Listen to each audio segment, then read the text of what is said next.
mandating us to go ahead with the process. In between that period, we have endured a number of criticism from the media in particular. Some reporting that, no, we presented a report that was rejected, and some saying things that are far-fetched. We said as the African National Congress, we're not going to assist rumor mongers and people who peddle division in the organization. And therefore, we will stick on the principles of the organization. After receiving that letter, or perhaps let me say that in a process, after the PEC endorsed the report, we took it to the NEC. And we also then met with the Alliance and presented the report to the Political Council of the Alliance. The Political Council is a structure that is constituted by all officials of the Alliance component, from chairpersons to treasurers, chairpersons, deputy, secretaries, deputy, then treasurers of the Alliance. So we presented that report, we discussed it. Then we then moved from that back to the NWC to submit names. In the organization, the ANC, we are not an organization that just implement things without processes. There are guidelines, there are standards, there are also practices. There are guidelines which we followed in this regard, and they are clear. Some of you will remember that at some point when Comrade Kabazela was still a premier, we changed MEC. The guidelines we used at that time have not been amended even once. It is the same guidelines we used when we reviewed the executive at that time. It's the same guidelines we used even now. So I wanted to be elaborate on that. So the process was initiated by the Provincial Executive Committee as it happened previously. And it's not new, it had happened before. So it then proceeded to the national leadership. Because as the province, we are accountable to the membership of the organization, and we are accountable to the organization. And the ANC, it's a unilateral body. By saying it's a unilateral body, I mean that it is a national organization and some decisions are taken at a national level. So we process the matter, we reach the process. So in as far as the last question, that the Premier believes he will take up the matter, we will not want to venture into that issue. We followed processes, and therefore it is not for us to respond to that issue. If there is a need for further engagement on the process, using structures of the organization, we will do so. In as far as the issue of allegations, we don't have allegations. We did an assessment, which is an internal report of the ANC. And therefore, that report, we agreed, we shared the report with employees of the organization. And we briefed them that this is the report, and if a person needs that report, we give him the report. So it is not the question of allegations, as you say. It is also not the question of charges. It is an assessment report. You don't charge a person based on the assessment report. And the assessment of the ANC, it's a process that is transparent, where guidelines are adopted, given to employees in advance. They develop reports for themselves. They come back and meet with the panel that conduct assessment. And then that assessment is conducted based on the report of the organization. We will not want to be seen in the media accusing each other about issues we have raised with Comrade Matsingwane. Whether he says there are charging allegations, 6 allegations or not, we briefed him out of the assessment report. And we are not going to fall into a trap today of taking those issues to the media unless there is a serious need, which so far we don't see. Because for us, the organization work guided by principles. And among principles that guide the organization, which are principles of organizational democracy and discipline. You can go, it's in a public document of the ANC, Umhabulo. I think it's Umhabulo number 3 or so of the ANC. The principles of organizational democracy and discipline. They mandate the organization that time and again the organization must conduct what? Assessment of its cadres. Cadres are accountable to the organization. And the principle of consultation and mandate arises from there. And also the principle of accountability goes with assessment. So what we are doing is something that is political, it's within the traditions and the framework of the organization. With regard to the issue of the interest of the people of KwaZulu-Natal, yes. The African National Congress, we all come to the ANC and join the ANC. When you join the ANC, the clause that you sign, the oath that you take an oath that you will use your energy and skills. You will place your energy and skills at the disposal of the organization. And you will ensure and make the organization, the ANC, an effective instrument of liberation at the disposal of the people or at the hands of the people. It is not the ANC that joins us, it is us who joins the ANC. And I think the question of narrowing the interest of the people to individuals, it's a concept we've been dealing with over the period of time. When President Madiba... All right, we move away from that live press conference there that's being held in KwaZulu-Natal. That was the... We had President Mbeki. When President Mbeki was leaving, people were doubtful. And in all periods, we've been steadfast as the ANC in saying and affirming that the ANC is the one that produces policies and deploys its cadres. Each and every cadre assigned lead on the basis of a program developed by the ANC. It was in the interest of the ANC to have Comrade Sbu Ndebele as the premier. And it was in the interest of the people of KwaZulu-Natal. It was in the interest of the people of KwaZulu-Natal to have Comrade TG today, Comrade Zwelini Mkhize as the premier. And that worked for the people of KwaZulu-Natal. It was also in the interest of the people of KwaZulu-Natal to have Comrade Senzo as the premier. And that was defined by the ANC. And even today, it is the ANC that says Comrade Willis should lead from where Comrade Matsingwan have taken us to. And it should not be like the ANC is about an individual. The ANC is a collective, it's a movement with policies, with programs each and every year. In fact, every 6 months, the ANC meets in the Lehutla to assess programs on the implementation of its policies and programs. And therefore, we have tried by all means and all ways to ensure that we don't elevate ourselves as individuals. And if you would want to begin to say, was it in the interest of the people of KwaZulu-Natal, we would say the question is irrelevant because any member of the ANC can be assigned to any responsibility by this movement. I think I've summed up many issues, that almost all issues that were raised. Governance issues, yes, there was an assessment, but that is the issue that has been processed internally in the organization. And we want to assure all of you that we are not an organization that is wishy-washy. We've got principles. We met on Friday, we processed the issues. When this matter got into the media, we're all called by almost all of you asking what is happening. We responded in one language and we're clear. We're not going to assist in stories we have not planted. And it was not in the interest of the organization to talk about another comrade in the media. And we've avoided doing so.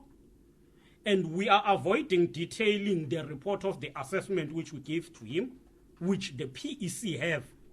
And therefore, we are not going to venture into stories, but we will want to be emphatic in appreciating the leadership Comrade Senzo has provided, both in the ANC and in government, from being the MPL to being the MEC of Education to being the Premier. And he has been in that leadership with the support of the ANC and has been working with the ANC. And for that, we are grateful to him for the work he has done for the people of our province. And he will continue to enjoy the support of the ANC in KwaZulu-Natal. It is not that he is deserted, as we are saying, he's going to the National Assembly. He's going there with the mandate and the support of the African National Congress, which he has served for years. So I think these questions, most of them, I think we have dealt with. Forwarding the letter, really, we can't sit here and deal with that issue because we with due respect, we don't sit around faxes to say what time the fax is coming this side and the other side. And I'm not reducing the issue. I know that people want to drive us to a point where we will say he undermined us, he resigned through the media. No, we will not entertain that story. The view of the ANC was that no, the matter should be handled in this particular way, and he cooperated from day one up until now. And therefore, whether the letter was sent whilst he was addressing the media or not, for us it's really immaterial. What is material for us is that he remained a cadre of the ANC, who will go to his next deployment with a mandate of the African National Congress in the province. He represents us. He will be going on the list of the province to national. He represents us as one of our own in the province. Thank you very much, Comrade Dalo. Comrade Lupal, you want to make any comment at this stage? No, it's just only one issue, on the issue of the pronouncement on the MECs. We are here to pronounce a matter that has been processed by the organization. We are not going to pronounce anything that has not been processed by the ANC. So I think that would be our response to you on that one. Thank you. Okay, my sense is that questions have been extensively answered, but let me not speak on your behalf because I speak on behalf of the ANC. Let me get another second round. 1, 2. Yeah, there are 2 hands. Oh, 3 at the back. 4. Sharp, in that sequence. Thank you, Amanda. Thank you. Just like to find out what would have been the consequences had Mr. Senzo Mchunu not resigned. Okay, number 2. This is in the history of the ANC in the province of KwaZulu-Natal. My name is Tumisani Shani, by the way, from the SABC. In the history of the ANC, we have seen 2 premiers who finished their terms as premiers in the province of KwaZulu-Natal. Now we're seeing the 3rd premier in the name of Senzo Mchunu bowing out before the end of his term. And he is bowing out not a happy man with the very same process that was taken by the province of the ANC here in KwaZulu-Natal and as well as nationally. He is not bowing out a happy man. What did the ANC say about that? Oh, the 3rd one? Yeah, Okay. We'll let the back have just come forward. Okay, sure. Then. Joe Scotty from ANA. I've got 2 questions. The first one is, it's similar to our gentlemen and friends there. The question is, does the former Premier have to resign, or is it a case of that this process of appointing Willis could have only moved if he had resigned, and if he had not resigned, what would have been the process? I'm not talking about what actually happened, I'm asking what the processes are, because I think the people would want to know that. My second question relates to the fact that there were issues over the previous provincial Congress in Pietermaritzburg. And we had, at that time, if you remember, a number of supporters toy-toying and protesting outside here, saying that Mr. Senzo Mchunu had been hard done by and there was cheating, etc. While obviously I understand that this, I now understand this was referred to National, I'd like to know, have you had any feedback from National? Are you aware of when we will get such a feedback on that investigation? And have the people who complained been informed of where it stands? Thank you. Okay, number 4. To what extent will his global premier affect the ANC preparation leading to the government? Okay, leadership. Comment no pan. No, I'll deal with the easy one. And the chairperson will deal with the difficult ones. On the issue of consequences that will have arise at Comrade Senzo refused to resign, I don't think we'll have to deal with it here.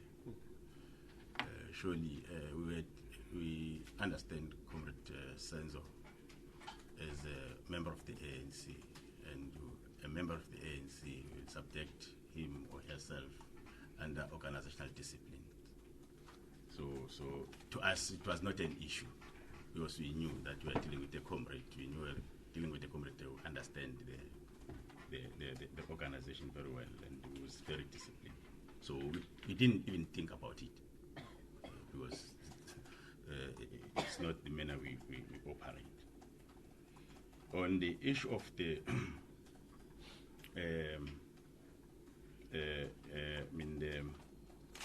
him resigning, being an unhappy, not a happy man. But let's go. Deal with the history correctly, because I think Comrade Mkhize left while he was in the middle of his term. Hence, there was the deployment of Comrade Senzo to finish that term. So it's not correct. It's correct in terms of Sbo Ndebela, but not actually correct in terms of Comrade Mkhize, because he had to be replaced by Comrade Senzo after being deployed as the Treasurer General in 2012. On the issues related to appeals, it's a national matter. You are correctly saying it has been, they've appealed at a national level, so it's a national that can respond to that. No, I understand it, but have you had any feedback? Sorry, let's not have a dialogue. If your question is not adequately answered, we'll ask the leadership to come back to it. So let's not have a dialogue. Yeah. So, as far as we are concerned, it's a national matter, and it's a national that they are better placed to respond to that matter. Yeah, those are the easy ones that I wanted to deal with. Thank you.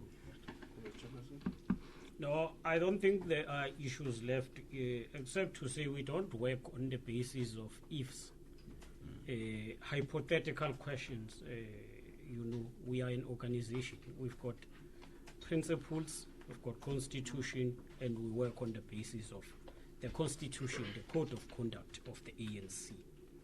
So the question of if, what would have been the consequence, it doesn't arise at all, because we are all expected. In fact, when we started the process, when we engaged him, we never even considered that.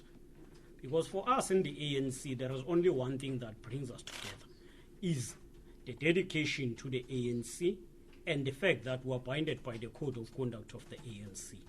And therefore, the question of ifs and all of that, it's not an issue we ever considered, as Nobala is saying.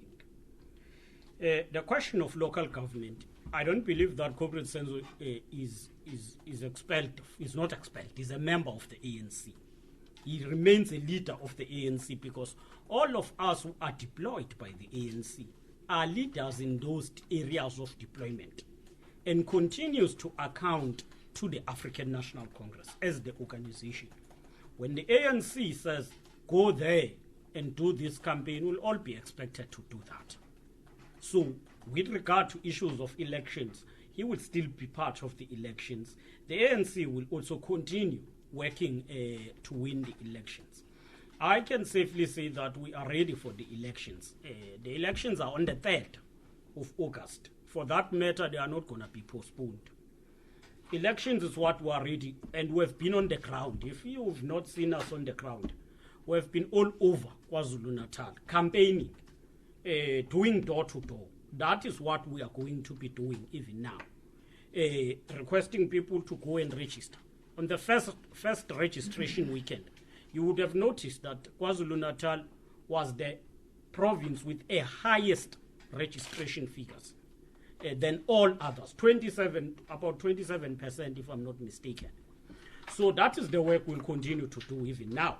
We are going to go all out to win elections. And you win elections by campaigning, but you also win elections through your own manifesto. Many people, they will wait for the ANC to present in manifesto. Once the ANC has presented in manifesto, people will then jump and come with their own little books, thinking that will convince the people of South Africa. People of South Africa trust the organization, which have assigned individual on its behalf to lead. And that's why at a local government level, we are going to go out and we will ensure that the ANC win all municipalities. Ladies and gentlemen, I'm really going to take the very last leg now, because my sense is that we are either twisting the questions or repeating them. So, and changing in the of Shana. And changing the positions. Okay, 1, 2, 3, 4 at the back. I see you have relocated. Yeah. Number 1. Yes. I see that now that the ABC for transport is going to become the premier, what's going to happen to the department? Okay. Number 2. I've got 2 questions. The one is that my previous question wasn't correctly answered. I didn't ask for what was. I wanted to know whether you guys have been informed of the outcome from a national level. So I understand that you may not be able to speak on national competencies. My question is whether you had been informed, and whether those who are dissatisfied had been informed. My second question takes a little bit further than my colleague's question here. Is obviously, are there any other posts within the current ANC-led government that will be changing? In other words, we've heard the words cabinet reshuffle. I personally haven't written about it. But are there any other posts that are changing? And then, last question, are there any high-profile DA members joining you? Number 3. My answer was that what now? Are we going to see a new premier sworn in when? And possible cabinet reshuffle? I'm sorry, I'm repeating what it is I say. That's what I wanted to ask. Number 4, which is the last one. I'm also on that possible cabinet reshuffle, and that's from the media reports since Friday throughout the weekend. There were also names that were also talked about. You know anything about those names that of the people that might come in as the NEC and the NECs that might be going out? Okay, Comrade Nopala, and then Kalo will wrap it up and we close. Thank you, Comrade Hussein. On the issues related to MEC, whether it's talking about what will happen in the Department of Transport or other issues related to reshuffling, I'll repeat what I said earlier on, that we are here announcing a matter that has been processed by the organization. We won't be able to respond or announce any matter that has not been processed by the organization. So we won't deal with the issue of reshuffling because it has not been processed by the organization. On the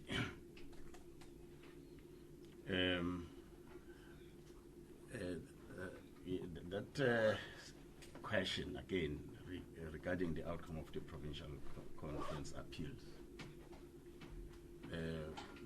It's the same response, but the national officials, the national office bearers are better placed to respond to that. We don't have anything at this point in time. So they're the one who can assist you answering that question. Thank you for answering my question. Then on the issue of the zoning of the Premier, that process is dealt with following what is in the constitution of the country. It's not for us to determine what will happen. It's the Chief Justice who will determine what will happen. So I think we'll wait for the legislature to hear what, after consultation, on what will happen, on the date and what will happen. No, I think the Secretary have responded to issues about the names. Look, on the names that came in newspapers on Friday, Saturday, Sunday, we'll want to really be with you and apologize. We've never issued any statement with names. And therefore, we're not going to confirm any information that has not been issued by us. And that is with respect and professionalism. We've never said the MECs were going to be changed. We're not going to glorify that story by responding to it. We don't glorify rumors and gossip. We deal with issues on the basis of processes and procedures. Many of you should be knowing now that we deal with issues procedurally. So we really have to apologize. If you came here with that, we really want to say sorry. We're not going to find ourselves waving on principles of the organization. To help Joe to go with something home, just for assistance. Look, on the issue of the conference, those comrades who appealed, they appealed. The NEC listened to them. It is the NEC that must respond to them. In as far as us, the national officials met with the extended PEC, which included the directly elected PEC and top 5 from all regions. And they briefed us that according to presentations from branches and according to what they've seen, there is nothing that was wrong with the provincial conference, but they would then respond to those comrades direct. So that's why the Secretary is saying it's a matter between them and those comrades. And we will not want to enter that issue. With regard to people of DA joining the ANC, if you've got some, you can bring them. You can tell us, we will go there. We are not here for that. We don't have anybody for now. But we'll love to have some people. What we know is that people from all over are going to be joining the ANC. There are MF people who are going to join us. There are IFP people who are going to join us. There are NFP people. On the third, there are parties, political parties that will vanish, that you will not see after the fourth. They will disappear from the political landscape of the province. And that is not with arrogance. If you analyze for yourself, you can see that there are parties that are dissipating and they're going to be history. We still want to send that message. In fact, you are helping us to say all people must come back home. The ANC, it's only the ANC that is the movement of the people. So if there are people who want to join the ANC, let them come to the ANC. The ANC is a home for all. We're not going to chase Abantu. Even those who left the ANC to other parties, when they come back, we don't ask them, we simply welcome them home and then work. I think that is enough on this matter. Not only DA people, we've got NFP people, we've got IFP people, we've got EFF people who are coming back home. And then other parties are going to be history on the just after elections. Okay, ladies and gentlemen, we are done. And please allow the leadership to go back to its other responsibilities.